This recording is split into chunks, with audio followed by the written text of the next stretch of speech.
jarama hooreji Assemblée nationale amen jettuma. Monsieur le ministre, monsieur le ministre secrétaire d'État.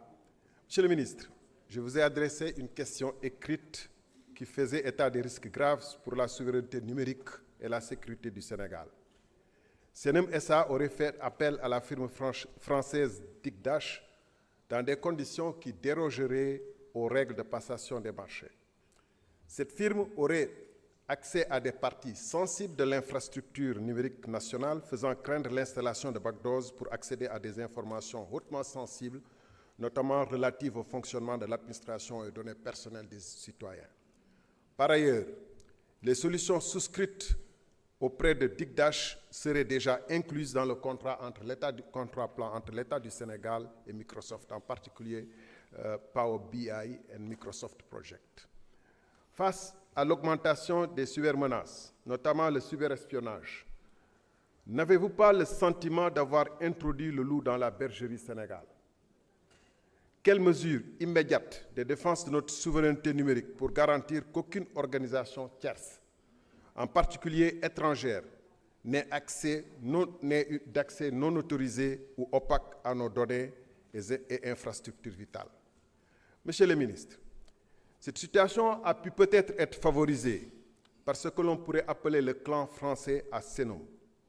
En effet, le DG de Senem serait entouré par des collaborateurs recrutés en France et rémunérés à des niveaux si élevés que leur traitement serait tenu secret.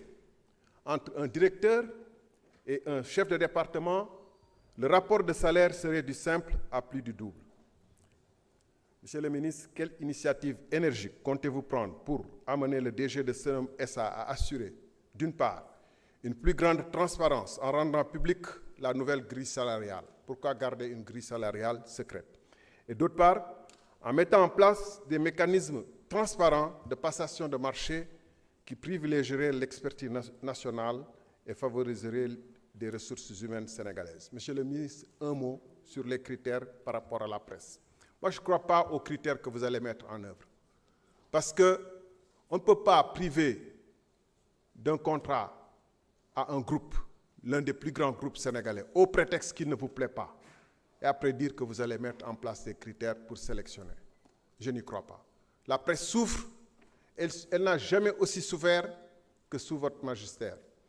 Monsieur le ministre, je vous en prie, il ne faut pas apparaître comme le bourreau de la presse. Vous ne pouvez pas donner le credential, comment vous appelez, la qualification là, à un site fantôme encagoulé comme Khalat TV et vouloir liquider des sites ou des journaux ou des organes qui ont pignon sur lui, qui sont connus de tous, qui ne sont pas encagoulés, qui n'insultent pas les citoyens sans qu'ils aient droit de réponse. Merci. Merci, chers collègues. Honorable Oumar Diop, vous avez la parole. Honorable Bara Ndiaye se prépare.